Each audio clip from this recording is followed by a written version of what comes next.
Does this feel like kind of a playoff push? Like, I know you guys have talked, like the Packers game seemed almost like a playoff game. Does this have that same kind of That's feel? how I'm taking it. I feel like it's a playoff game, so that's how we got to take it. That's the mindset, and we got to win. We got to win. So. All right. The Rams looking to avoid the sweep at Arizona tonight. They're going to have to do it without Jalen Ramsey and Tyler Higbee, who are being placed on the COVID-19 reserve list, Michael Holland. Yeah, they're going to have to do it without those guys. But larger point, Mike Smith, Charles Robinson, larger point is this is an opportunity for the Rams, even without a couple of star players. This is an opportunity for the Rams to prove that, yes, they do belong in this conversation. It's not too late. It's mid-December. We know the Super Bowl's at SoFi, and last year the Buccaneers, nobody was talking about them as Super Bowl favorites in mid-December. Then they went on a run, and we know what happened. Charles, do you think the same thing is possible for these Rams who have looked less than super most of the year? Yeah, I do. I still think, though, that it's a team that has not quite figured out what it wants its identity to be. They wanted to be balanced coming into this season. Cam Akers goes down, and I think they felt like, okay, well, this kind of ruins our plan to be balanced. Now, that said, if the running backs, Sony Michel's healthy, if Henderson's healthy, they've got guys that I think they can balance that offense out a little more. So it's not just the Matt Stafford show. We have a multitude of teams right now where it feels like the quarterback is functionally the entire offense. Lamar Jackson in Baltimore, you have Josh Allen in Buffalo, and in a way you have Matt Stafford in LA. And it has led to problems for all three of those programs when everything is tilted so much onto the quarterback. I think you're right. This is a period. This is a game where, as Aaron Donald says, it's like a playoff game, and that makes me think two things. Number one, we're going to get a look at the playoff game where COVID affects it, because Tyler Higbee, as Michael Smith said, won't be there. Jalen Ramsey won't be there. I was just told, actually, as the show was starting, they're calling up practice squad tight end as we speak. Throwing them on the plane to they need a tight end, basically. So they're going to have to pull a practice squad tight end.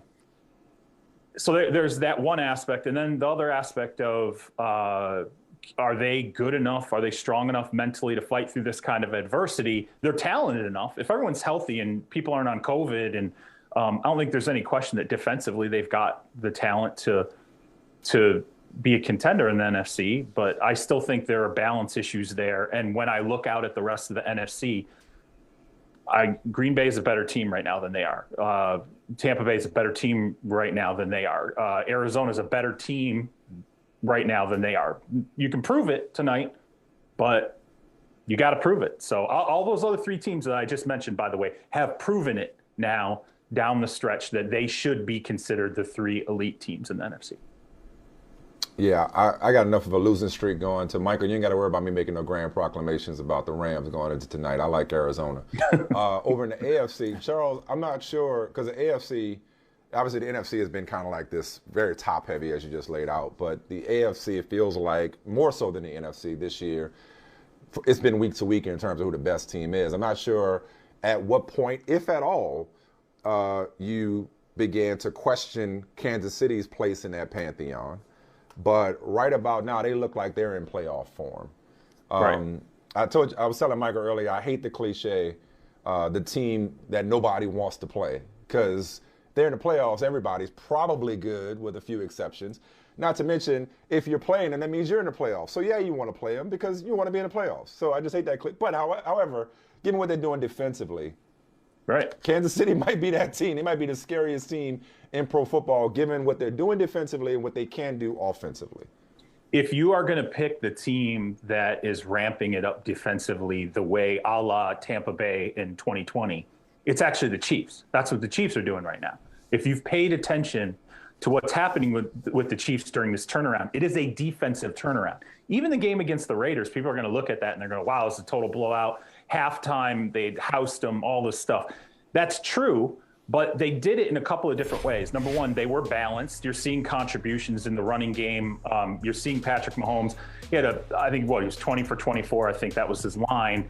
But there were times when you watched him where he wasn't trying to do too much. He was playing within himself.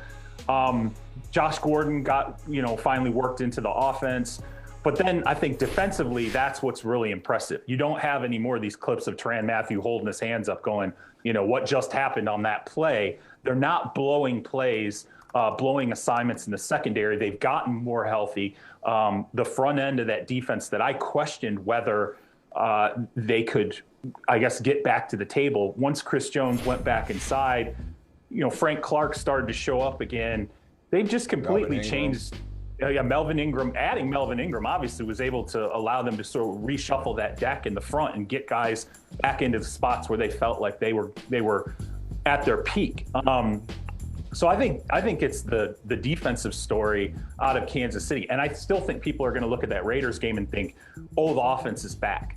I don't know if that's right yet. I think they're still getting there offensively, but I think it's a better story right now for them defensively that they're cranking it up, because I think the offense has a shorter bridge to cross than that defense did at mid-season. Well, speaking of thinking, I just like, want to know, we were talking about it ain't about motivating the Chiefs. What the hell were the Raiders thinking? Like, and why the logo thing? Why would you go to the logo and then not follow it up with a more inspired performance? Like, I just want to know what fell flat in that huddle that they were like, yeah, that's nice, and then just went and got their ass kicked. Yeah, what are the Raiders missing in a question? I mean, by halftime, they had been blown off the surface of the planet. I mean, it was you just don't go to the logo. I don't know if this was like, hey, we circled the bus last time when we were here and we won the game. I bet you somebody in that group, Charles, somebody in that group is like, no, this ain't a good idea, man. Like, yeah, like, do we have to?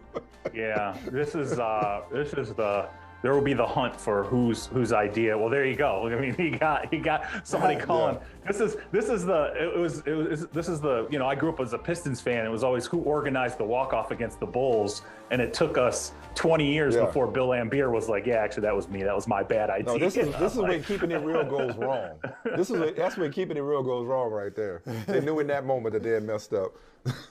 They figured it out pretty quickly.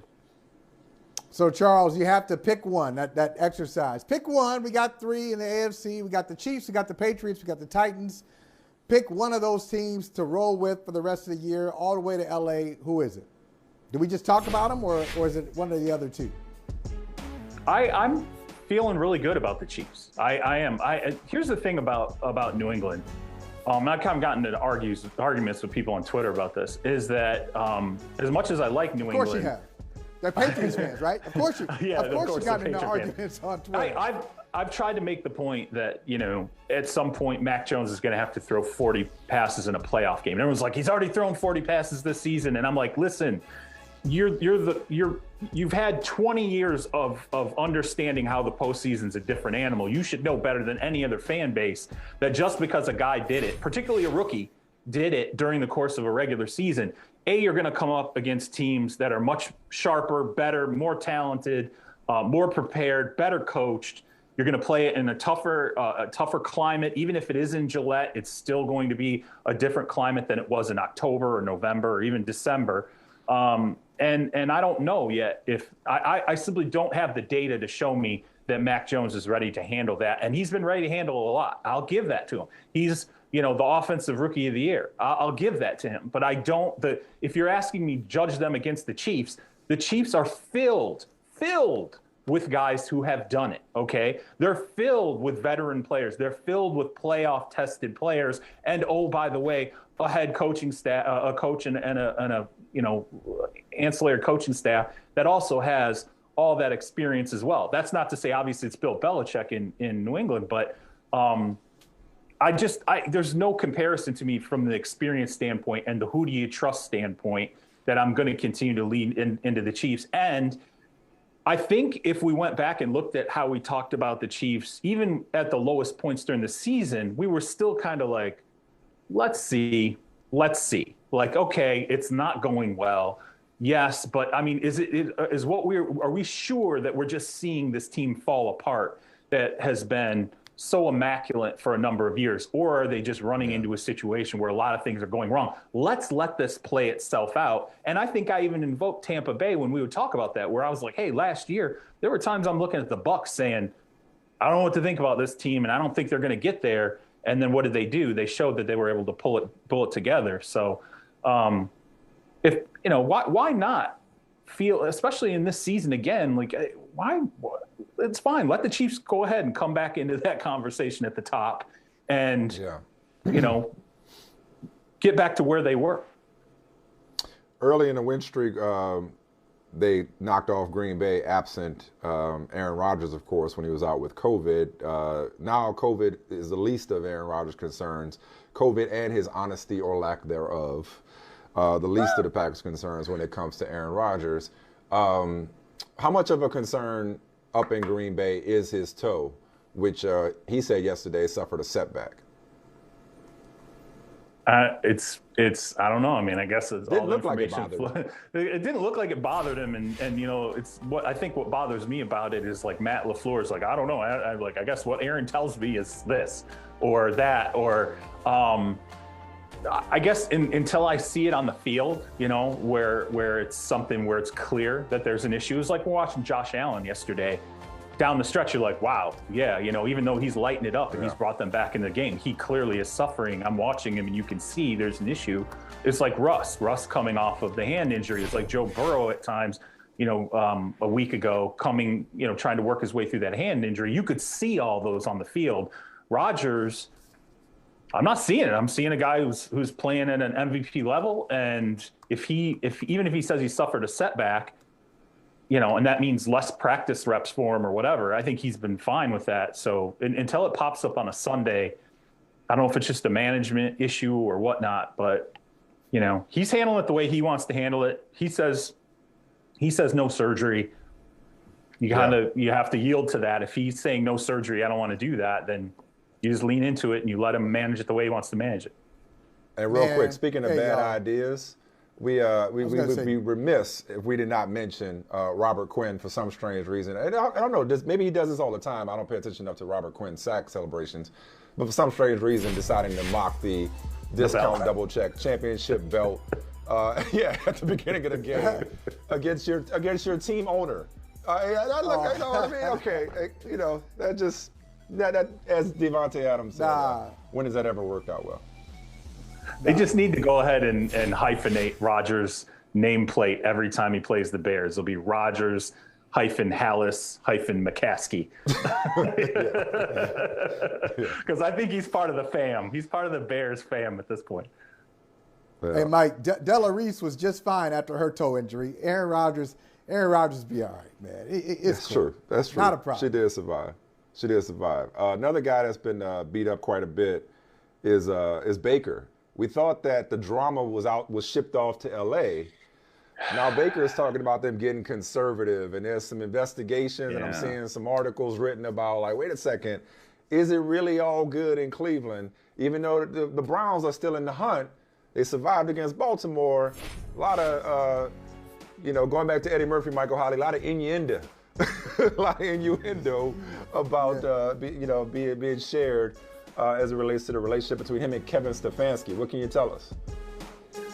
They like to pop off about the people lead. First, it's Myles Garrett saying we don't make adjustments on the sideline, and then it's Baker saying we get too conservative. He's talking about Kevin Stefanski. Okay, so yeah, that's refocusing. Okay, so here's the thing with Baker. And this is, I think, honestly, to me, this is what the fundamental problem is right now. I think he does not like the framing about the injuries, okay? I think he and Baker's camp definitely wanted out there that, hey, the problems he has had this season, the struggles, and remember, they're trying to get to a point where they can negotiate a contract extension there, are about the injuries. It's about the physical nature of it. Whereas the team very clearly has been suggestive in its messaging that yes, he has injuries. However, those are not to the point where they should affect the performance to the level and the decision making to the level that it has. I think that has upset Baker, and I think that has upset Baker's camp. And I think conversely, the Browns are sitting there going, "Hey, man, this is leadership time. what are you going to do? Are you going to, is your camp, and are you going to keep going out there and trying to blame mistakes on injuries? Or are we just going to batten down the hatches? And that way we don't have to do any of the messaging about what's wrong or what's not. Let's just work hard and get through this. I think that's a fundamental, problem that's happening there right now. And then all this stuff, I saw what Mary Kay Cabot had written about the sort of the in-house media and their assessment of Baker. And that's a whole, that's a lot of messy stuff there. This is not great. And I think it's heading down a path of Baker sitting there saying, do I trust this team to protect me? Do I trust them to protect me in the media? Do I trust them to be honest about things the way I want them to put the information out there? And I think the team is looking at Baker and going, is he going to be a leader or not? Like, what are we going to do here? Like, is he going to take ownership for mistakes, or is he going to blame it on something? He's blaming it on play calling in a very subtle way. That's not great. That's a really bad situation to be in when you're trying to work out a contract extension in the coming offseason. Wow. Perfect transition. Speaking of internal issues, let's talk about the Jacksonville Jaguars. Oh, yeah. Yeah, we got to talk about Jacksonville. We got to talk about Urban Meyer. And, Charles, one of the things that I thought of when Urban threatened that, hey, anybody who leaks stuff, they're just going to be fired. Here's the problem with that. Some of the people leaking stuff are in position to fire you. I mean, the leaks are coming from all over. Leaks might be coming from the ownership level, might be coming from the presidential level. Maybe they're coming from the locker room, your loser coaching staff. There are too many people who are anti-Urban Meyer for Urban Meyer to do something about it. That's just one. But I'm just wondering how you see the entire situation and how do you think it will end? Well, let's be really binary about this, okay? Like, if it's true, if the leaks are true, then all the information in that is damaging, okay? But if the leaks are not true, it means someone out there is purposefully lying and pressing out information from inside the organization about Urban Meyer. Neither of those is good. Whichever path you want to take, those are both bad. And to me, when I kind of watched all the post-game pressers and read through the transcripts and everything, the thing that really you have to be worried about if you're a Jacksonville Jaguar fan is Trevor Lawrence is getting asked repeatedly now about Urban Meyer, about the locker room, about all these different things, right? So there's that. Then you also have other people who are looking at Trent Baalke, the general manager, going, so he was there when the 49ers went to war with Jim Harbaugh. That ended. He was there with the one and dones with Jim Tomsula and Chip Kelly that were all ugly, and there were leaks all over the place. So you have people looking at Trent Baalke going, is he like involved in this or is he not? Or, which I'm not saying he is, but I'm like, that's just another layer of questions that only lead to bad things. So there's no upside to this. And when I wrote about this, I brought up the fact that Bobby Petrino, almost 14 years to the day, resigned at this point in the season. Bobby Petrino resigned after 13 games with the Atlanta Falcons. Here's the crazy thing about that. Bobby Petrino was 3-10. Okay? He had one more win than Urban Meyer. Okay? Mike Vick had gone to jail. It wasn't the job that he took. In